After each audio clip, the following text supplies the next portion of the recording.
Hey everyone, I hope you're all having a great day. Today I am doing the most requested video on my channel, Naruto Ramen. This has been suggested so many times on so many of my videos. You guys have been asking me to do this, and to be honest, I've been putting it off because there's a lot of work that goes into it. I've watched some videos and they spend hours and hours on it. I've also been putting it off because I don't know how to make the pork belly. I do not know how to make noodles from scratch. I'm cooking a broth for like 6-7 hours, so that could go wrong. There's so many things that could go wrong in this, but I'm so excited to try it. I decided to do it for the 1 million special. If you're here with me now, you've seen me mess up plenty of times, so maybe a few more times you'll still stick with me, we'll see. I am using Kwang Trung's recipe. I'll link his video down below. His videos are amazing. His recipe seems pretty easy to do, so I don't think that I will mess up, but like I said, I don't know. We'll see. If you want to see a pro chef do it, check out his video. Before I start, I just want to say thank you so much for 1 million. I appreciate the love and support. I hope that I will be able to create more food videos for you guys. I want to thank each and every one of you for joining me along on this journey of me in the kitchen. This year and next year, I'll be traveling a lot. I hope to have many food experiences, and I hope to share that all with you guys. So again, thank you so much for the support. So let's go ahead and get into it. Hopefully I don't mess up too much. Let's go. So for this recipe, I had to buy a new pot, a 19-quart pot that I don't even have room for, and a pasta machine so I can roll out the ramen. Does this thing intimidate me? Yes, it does. So I'm going to keep it in the box for the time being. First thing I'm doing is adding 6 pounds of pork bones to the pot with some water. Going to boil this for 15 minutes to get rid of any impurities, and then I'm preparing some of the items for the broth.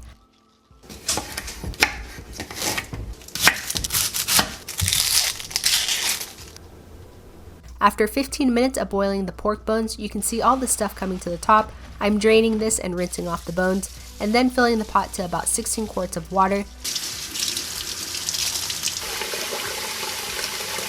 To the pot, I added a stalk of green onions, 3 small gingers, 2 whole onions, and a bunch of shiitake mushrooms. I'm letting this simmer on medium-high heat for at least 6 hours. Next up, I'm preparing the chashu. I couldn't find any of the big pork belly that I see a lot of people using, so I'm using this smaller piece. I'm marinating it with 1 tablespoon of sesame oil, half a cup of white wine, 2 tablespoons of mirin, 2 tablespoons soy sauce, 2 tablespoons brown sugar, 1/4 tablespoon Chinese 5-spice, and half a tablespoon of white pepper. I don't have gloves, so I'm going to use my bare hands to rub this all in, and I'm letting this sit in the fridge for 2 hours. Time for the ramen eggs. I'm boiling them for 6 minutes, but cook them to your preference. I try to put in the eggs gently, but one still cracked. For the mixture, I combined 1/3 cup of mirin, 1 tablespoon sesame oil, 3 tablespoons soy sauce, half a cup of water, and 1 tablespoon sugar. It didn't seem dark enough, so I added some more soy sauce. After 6 minutes, you can drop the egg into an ice bath to stop the cooking process, but I just like to rinse it with cold water, mainly because we don't have an ice machine, so we don't have ice to spare. So there's many different ways to peel eggs. I prefer to break the large end of the egg and start peeling from that side. I do dunk it back in the water to help me peel easier as well, and then I'm just dropping the eggs in the mixture bath, putting these into the fridge until I need them.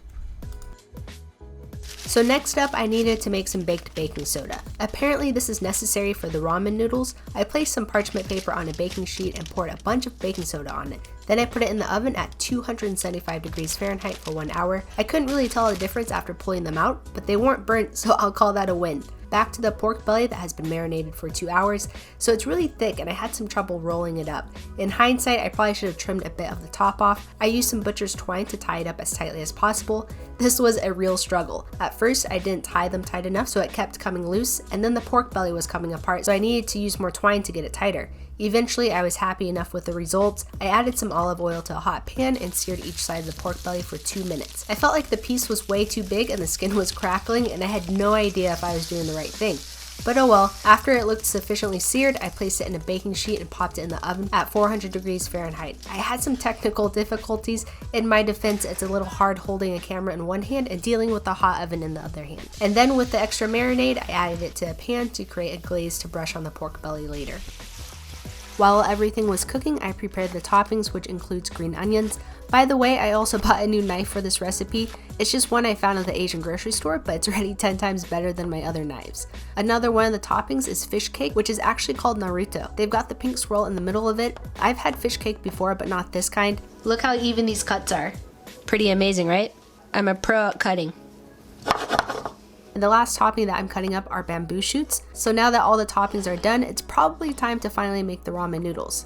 Actually, never mind. Let me check on the pork belly that smells like it's burning. I was scared, so I dropped the temp to 350 degrees. Okay, so now that I'm finally done doing everything else that I possibly can, it's time to get to the intimidating noodles. First, I'm making a mixture of 300 milliliters of water and 1 tablespoon of baked baking soda.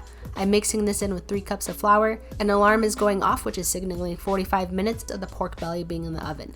I brushed on the glaze all around the pork belly. Not gonna lie, I've kind of felt like a pro doing this since I've never done it before. Then I popped it back in the oven for an additional 30 minutes. Back to the noodles, I added the baking soda mixture to the flour just a little bit at a time, and man was I tempted to pour the whole thing in because I'm so impatient. Also, I don't know how to knead dough. The only experience I have is watching my cat knead random things. After pouring in all the water, the dough was mushy AF, so I was panicking a little bit. I added some more flour, which helped a bunch. I don't know why I tried to knead in the bowl for so long. It was really uncomfortable because of the height of the counter. I took it out and kneaded for 20 minutes. I put it in the fridge for 15 minutes and then I unboxed the noodle machine and gave it a wash. I took the dough out and cut it into quarters. I rolled it out and then put it through the machine. This was also awkward because I didn't have the machine secured to the counter, but eventually I got it through. It did not look very promising, but it also didn't look too bad. Next, I added some cornstarch to both sides. I rolled it through the noodle side and the texture looked interesting. I'm not sure why it was so spongy. Maybe I didn't knead it long enough. Fudge. I added some more cornstarch and set it off to the side. I was tempted to not do the other since it was a lot of work, but of course I did. So the broth has been cooking for 7 hours at this point and it's ready to strain. I removed all of the bones first and then poured it over a partially effective strainer. Definitely my bad for using such a shallow one. I put the remaining broth on the stove and added 2 scoops of soybean paste and 4 tablespoons of fish sauce. Now it's time to slice the pork belly. Did I run into some problems? Yes, I did. The knife wouldn't cut through it because the exterior was so hard. I think I overcooked the outside. Anyway, I just flipped it and cut it from the softer side. I'm pretty happy with how the inside turned out. Okay, let's go.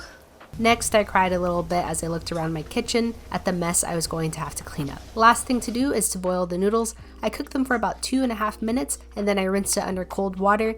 Again, they look interesting. I definitely need to work on them. Time for the assembly of the ramen bowl. Noodles, broth, ginormous pork belly, green onions, bamboo shoots, fish cakes, the ramen egg, and the nori. After 9 hours, this is the end result. My kitchen was an absolute mess, but this was worth it. The noodles could use some work, but for my first time, it did the job. The broth was really good. It was savory and flavorful.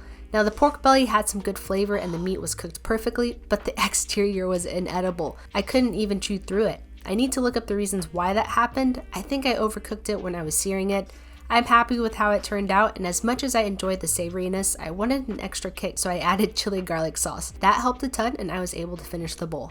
I hope you guys enjoyed this video. This is by far the most labor-intensive, longest recipe I have ever done, but I had a good time doing it. I had some frustrations, but you know, we got through it. I'm excited to do ramen noodles again, try to figure out how to make that better, as well as trying to figure out how to cook the outside of the pork belly a little bit better too so that it's edible. I am really happy with how it turned out. It's a lot better than I expected. And again, thank you to all of you guys for 1 million subscribers. And I'm just going with the flow and hoping that I can continue to pump out content for you guys. I will see you guys in the next video. Don't know what it will be, but I am currently very stuffed with ramen, so I'm probably gonna go take a nap. I appreciate you all.